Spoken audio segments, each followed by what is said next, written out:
Let me just start this video by saying art is in the eye of the beholder. You can find art in absolutely anything, in hidden places. Even a lady who I'm pretty sure is a lesbian injecting herself with semen that someone sends her in the mail with, I assume, a turkey baster. According to people in Melbourne, that's art as well. Ladies and gentlemen, I happily give you Melbourne artist, Casey Jenkins. Sometime soon, probably next week, Melbourne artist Casey Jenkins will ovulate.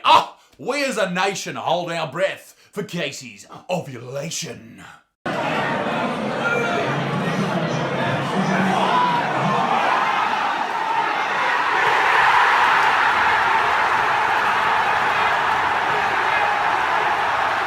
When Jenkins is ovulating, she will send out a notification on social media and a vial of sperm will arrive on her doorstep. Wow, Uber Eats now delivers cum. Is it free if it's not warm when it arrives? And who the fuck, what do you have to put out on social media for someone to deliver jizz to your door?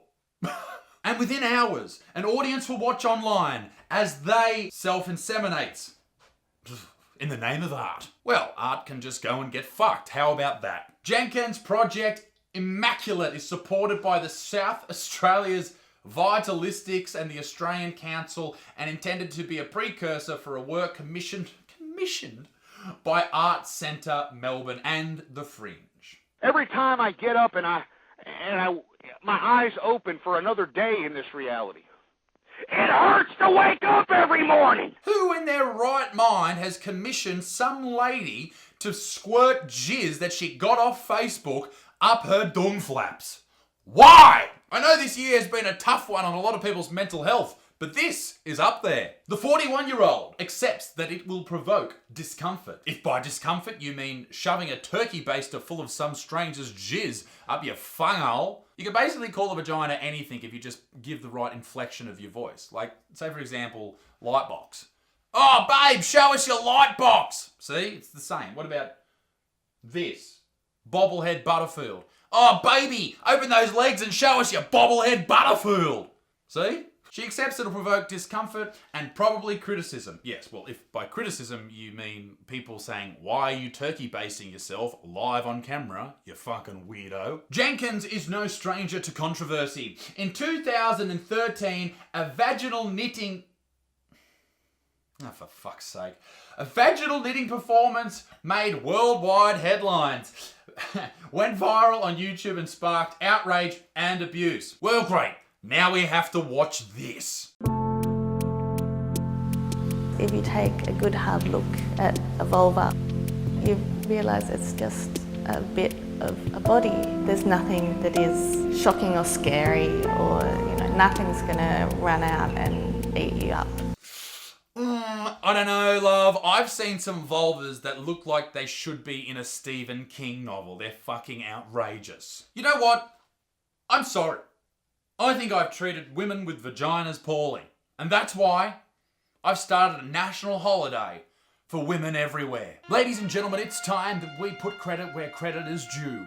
Ladies do so much for the world, so much for us worthless men, and it is about time that we looked between those legs and we celebrate those holes. Ladies and gentlemen, from this Friday and every Friday after that, I give you Flaps Out Friday! I'm spending 28 days knitting from wool that I've inserted in my vagina. Okay, I've heard of people without fucking hands painting with their feet and people without feet painting with their mouth. But let me tell you this, knitting from your jizz hole, that's very moist indeed. Every day I take a new skein of wool that's been wound so that it will unravel from the centre, and I stick it up inside me and then I pull out the thread and then knit. I give you all the never-ending tampon string. Thanks, babe. It's unusual and it's confining because I'm attached to this knitting, so I can't sort of get off and wander around, and so it's restrictive, but no, it's not painful. For anyone interested in knowing what she's actually knitting, she's knitting stockings. Fish net stockings. Get it? Hey ladies and gentlemen, I hope you're enjoying the video. This is a quick interlude. Are you ready for your night to be fucking ruined forever? You ready? Alright, here it is. The performance wouldn't be the performance if I were going to cut out my menstrual cycle from it. For starters, when I'm menstruating, it makes knitting a hell of a lot harder because the wool is wet and so you have to kind of yank at it.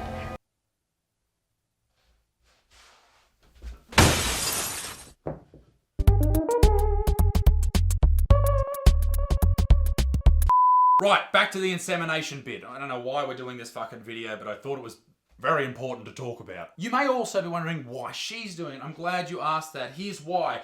There's a point to be made here. The work is about the disadvantages imposed on women in the art world. Yeah, I'm sure you're making a big difference. About prejudice against queer pregnancy and conception. About isolation and connection.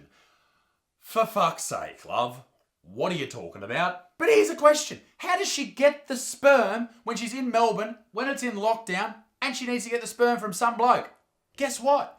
She's got a medical exemption. The state of Victoria, Dan Andrews and his infinite fucking wisdom, sponsored by North Face, they have decided to give old love here a fucking exemption. Why? Melbourne, fuck you to the moon. And double fuck you to the moon, because this is backed by an arts organisation with Australian council funding. Fuck off! But unfortunately, according to Jenkins' Facebook page, ultra-conservative campaigners will be delighted to hear that after months of working towards producing a performance, my work for the Melbourne Art Council, whatever, has been cancelled. Oh my God. I feel intimidated and betrayed. What do you think was going to happen? This is porn. You're injecting yourself with jizz.